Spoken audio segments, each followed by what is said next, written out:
Who has told you? Who has told you? Who has told Hey ladies and gentlemen, it's my hope that you are well from where you're watching this video. This is my first video since I revamped this YouTube channel. And the primary objective of this YouTube channel, or the primary function of this YouTube channel, is to do political analysis. So I will be making political analysis videos for this YouTube channel. It is my hope and it is my goal that you will love what I will be doing, and I therefore humbly take this opportunity to invite you and to welcome all of you officially to this YouTube channel so that we can journey together. And without forgetting, if you're new to this YouTube channel, if you're watching for the first time, if you're visiting for the first time, then just take a single moment, just take a moment to hit the subscription button so that every moment I make a video like this and I upload, then you will get notification immediately. You will be the first to receive the notification and to watch the video. So welcome all ladies and gentlemen, fellow countrymen, let us journey together. Now, the journey towards 2027 general election is on, and it is gaining momentum. The speed is accelerating. The political parties are strategizing to see how they can win the 2027 general elections, as well as individuals in regard to their respective seats or the positions that they want to vie for. Now, ladies and gentlemen, there is something that is happening. There is a marriage that existed and that exists between Uda and Odm parties.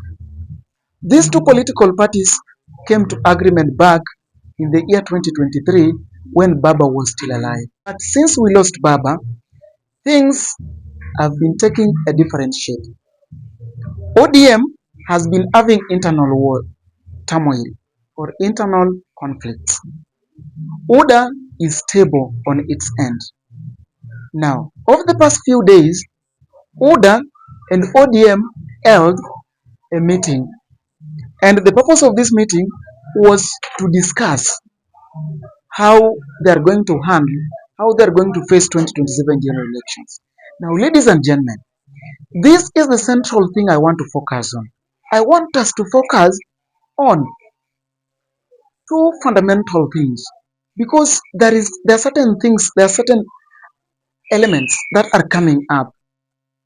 Number one element that is coming up is the relationship between Uda and ODM. This is one central thing which is going to shape by a great deal the 2027 general elections. The relationship between Uda and ODM. Mark my words, the relationship between Uda and ODM is a fundamental factor which is going to influence the 2027 general elections by a big margin. Number two thing that I want us to discuss is zoning. This term zoning is becoming prevalent in the today's political developments in Kenya. The term zoning. So, what is it? And this term zoning is what is also causing conflict between ODM and Uda. Ladies and gentlemen, I want you to take a moment to watch this video before we proceed. At the heart of the dispute is zoning. ODM leaders including Oburu and Wanga have pushed back against UDA fielding candidates in ODM strongholds. We will defend the party, we will defend our people, we will defend our areas, we will make sure that our parliamentary strength is not reduced even by an inch. Na nataka niambie huyu SG wa UDA, Yeye alikuwa Wiper akafukuzwa. Hivi karibuni naona kwamba ukifukuzwa kwa UDA, wewe uko na shida gani? Watu wa UDA wakisimama, kwa nini hujiamini? Kwa nini uko na mchecheto?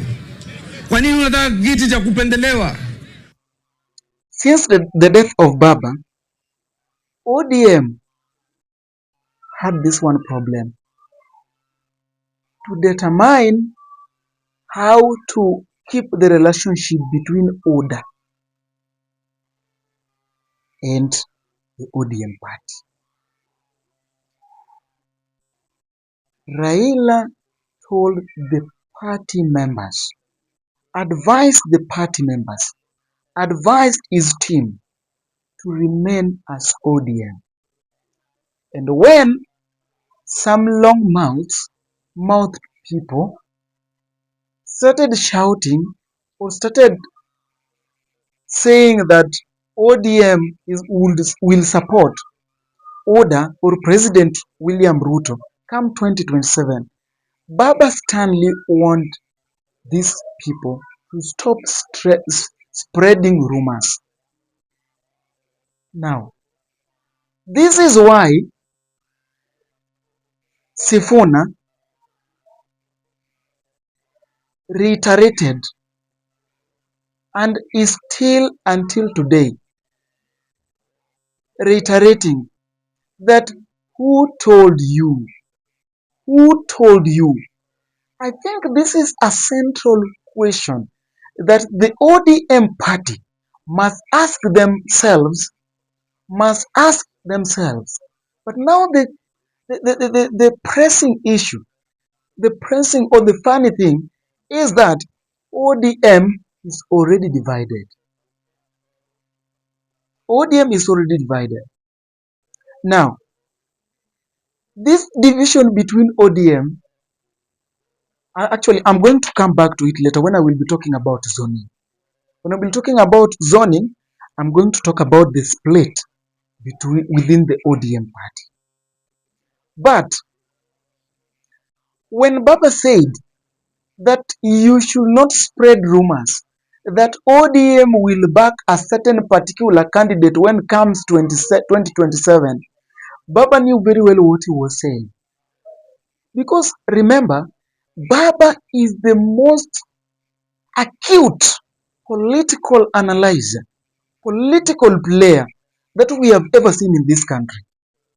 The person who articulated his thoughts and idea with wisdom, with Solomonic wisdom.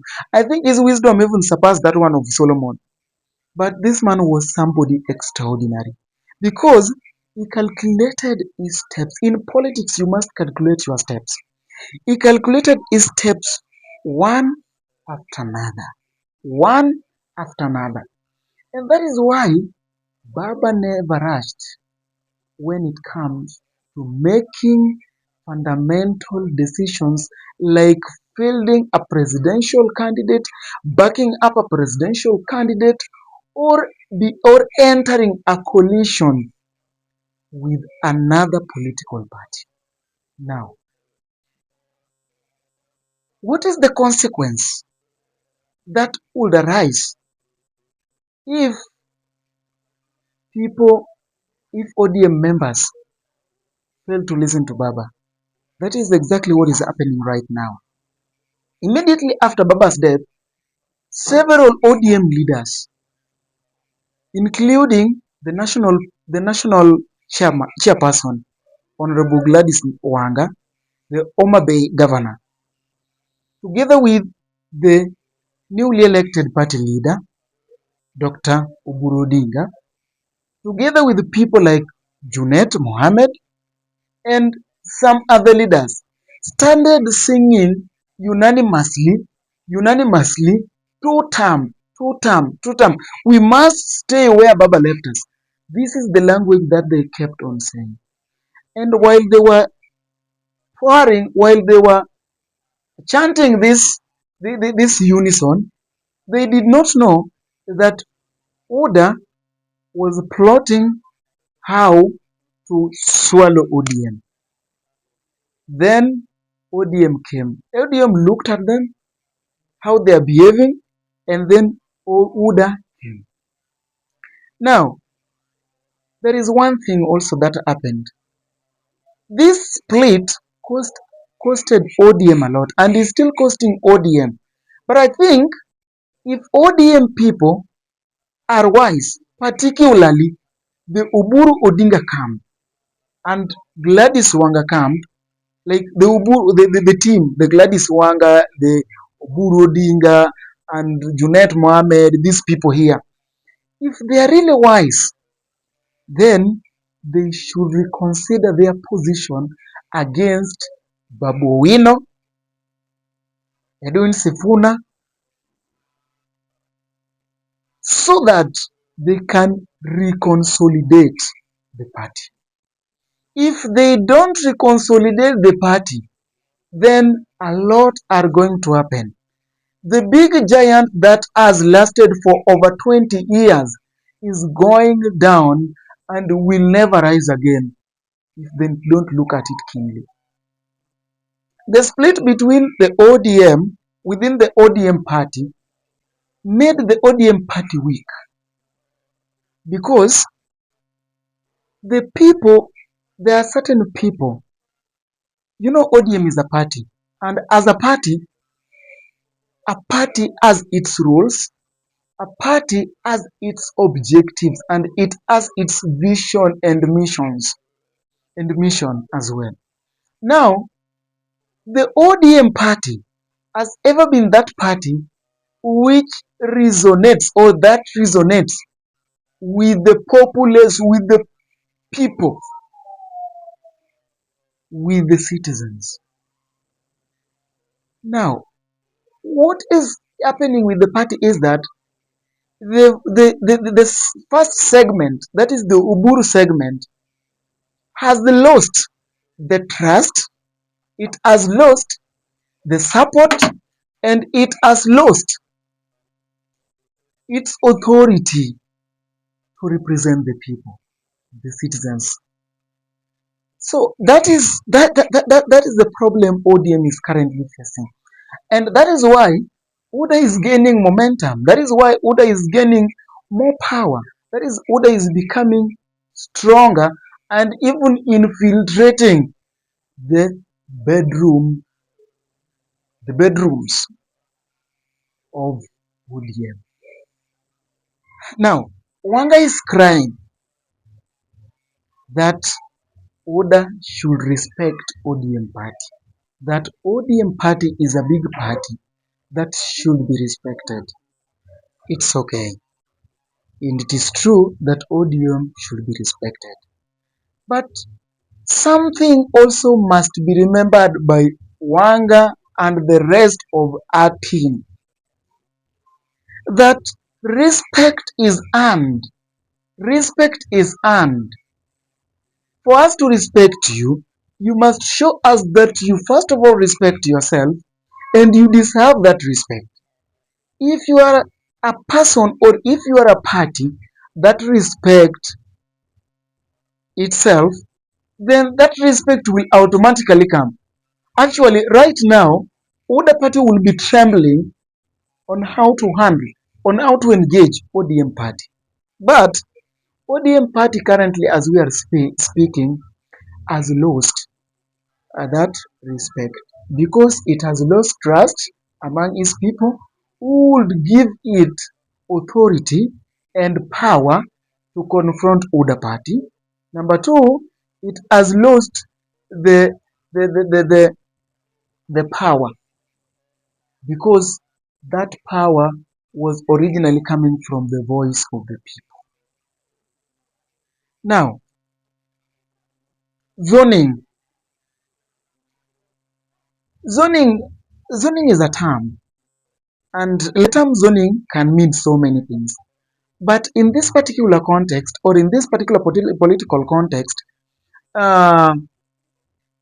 it basically means, it can mean reserving certain political regions for a certain party or for certain seats. You understand? So, for example, You see, Wanga is crying in this video that Uda party should respect ODM, and she's saying that they are set and they will do everything possible to protect their bedroom. It's fine.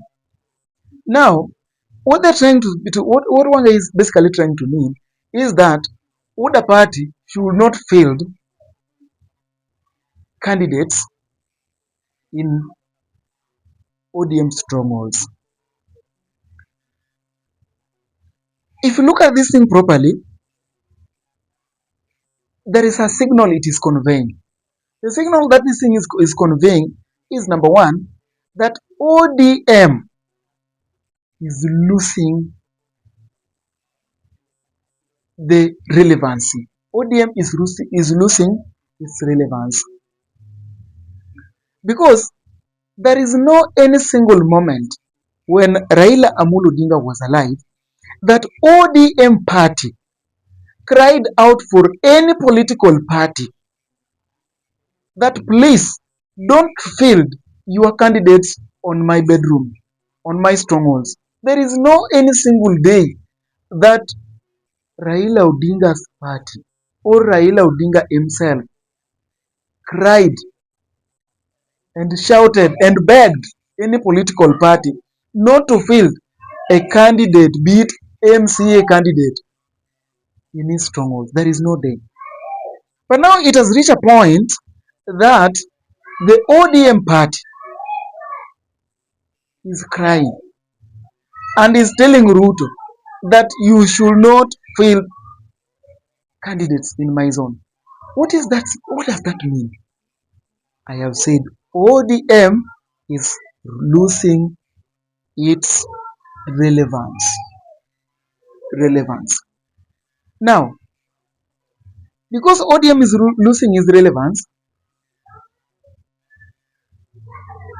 the other wing of ODM, the Linda Mwananchi wing, is gaining relevance because it is the wing or it is the segment which is truly standing with the spirit of the true ODM, of the former ODM, of the real ODM. It is the one representing the Baba spirit. You know, Baba was a vibrant leader. Baba was somebody who could tell the president that this is wrong and this wrong. It was somebody who had no chills. He could tell the president that this is wrong. He will tell Ruto that this one is wrong. The fuel of mafuta, the fuel of petrol is high. The fuel of DSL is high. That one you could just tell Ruto point blank. But here comes a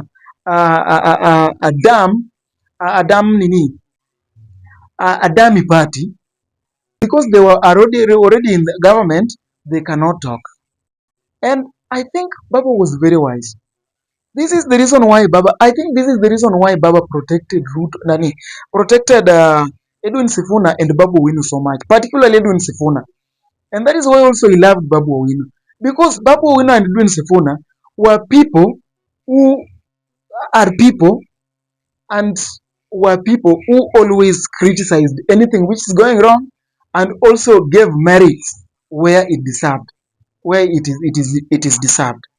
So you remember that when these people were within the ODM party was presenting that outlook of a party which is democratic, a party which is vibrant, and a party which is not singing in the choir of of the ruling party. It was not a party which was singing or which could sing in the choir of the ruling party. It was a party which was not singing praise and worship, the way James Orengo always put it. So ODM was a party which always criticizes, or it could offer critique through the mouth of Babu Owino and Edwin Sifuna. At the same time, whenever something was good for the Wananchi, he could use the agreements, the collaborations, the MOUs in order to fish it out of the government and bring it to the people. I think ODM is going to die completely, especially the first wing led by Odm-Uda is going to die completely. And even the positions that they want, even the agreement that they want to enter into with the Uda party are not going to succeed. Ladies and gentlemen, take a moment to drop your comment on the comment section about the marriage between Uda party and ODM party, and tell me what you think about these things. Number one, can ODM secure a deputy president position? That is number one. Number two, do you think that ODM is going to maintain its strongholds intact? That is number two. And number three, where do you see the Mwananchi Linda Mwananchi wing? That is the team of Babu Owino and Edwin Sifuna. Where do you see that team in 2027? I will come back and read your comments in my next video. So thank you very much for watching, and don't forget to subscribe. See you. Adios.